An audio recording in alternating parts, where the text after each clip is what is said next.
Hi, I'm Claron the Wanderer. I'm here to talk about the comic Kamen America, in this case, Volume 5. As always, I don't do a review, I just present what I like and didn't like about the comic in terms of story, and I give my overall opinion about the whole volume. So, let's get started. The comics begin by showing that Carly is using her fame as a heroine and a company corp to push her dream of a clothing and fashion brand.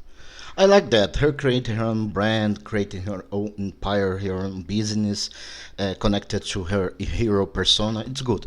What I didn't like is the fact that her identity is no longer a secret.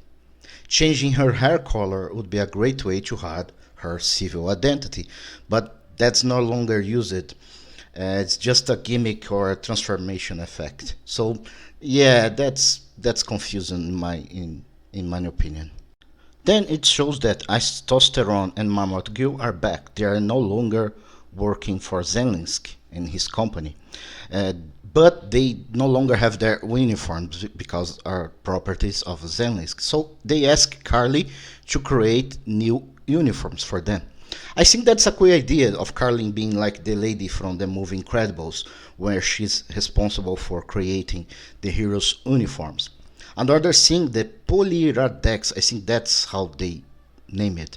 A fabric that's mentioned in the comics seems to be special and quite expensive. I'm not expert in fabrics, but I never heard of it, indicating that it only exists in the world of comics, in the world of Kamen America. So I don't think they'd create a material just to create it for the laughs. It must be special and have some relevance or effect on the story. So let's see in the future if they talk about that.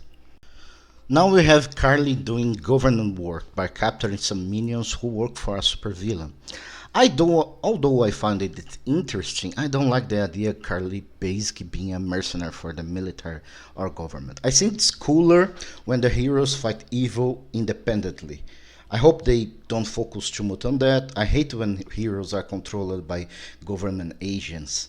It reminds me of the TV show Supergirl. I like Supergirl, but I hated that show mainly because of the government agent that put a leash on Supergirl, and I don't like that. I don't like that trope. We are introduced to the Xene Rangers, a group of heroes with powers similar to the Common Corp, but they try to be global heroes like rather than just focusing on USA. And shows the return of the hero merchant Zenlings sponsoring them as always. So I don't think they are the real heroes here. I think they will be the villains in this arc. So let's see what happens. In addition to them, new enemies appear, robots that seem come from another planet, start to attack, and worse, they are made to resist the Kamen elemental attacks, showing that the challenge is now greater. This is a very different since they need to do something very unique instead of just firing their powers with no thinking about that. So let's see how they use their powers or if evolve to fight this new threat.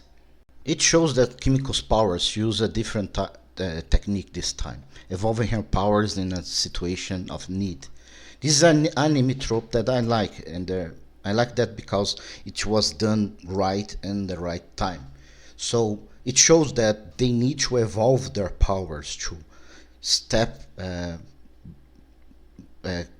increase more their abilities to defeat these new threats, these new robots that are very powerful against their abilities. So I think Kimiko being the first one, it's a good way to show that they need to step up. So maybe how they can say time skip, maybe to for them increase their powers. Who knows? Let's see what they will do in the next volume. Another part I liked was Kimiko showing what's special about Carly. It's her moral compass that always points to the right direction, which really suits Carly. She's the character that doesn't change. She changed people around her for the better. She's the famous flat positive character, like Goku, like Midoriya, things like that, like Almighty. things like that, and like Luffy from One Piece. So that's type of character that is very good, and very few people praise a lot of these characters. So that's one of their traits that I like about Carly. So I like that she's still like that. She didn't change suddenly. So let's keep on. And in the end, it's revealed that the person who is together with Zensky and behind the Zen arrangements is Sylvia's stepmother. So the twist is very good since we know very little about her, and apparently she has control over the prestige family companies. So it was a good twist. I did not expect that. So let's see what happened next. Ending. In short, it's an introduction chapter to new enemies, showing what each character is doing, and a twist at the end showing that the villains are now closer, are more personal than ever. Let's see what happens next, because the other volumes, the villains were closer, but they could be changed. They could be make good again, but now it's close and covered by a shadow because we didn't know about uh, Precious stepmother, so Sylvia's stepmother in this case. So let's see what happened as follows. So thank you for listening. I see you another day.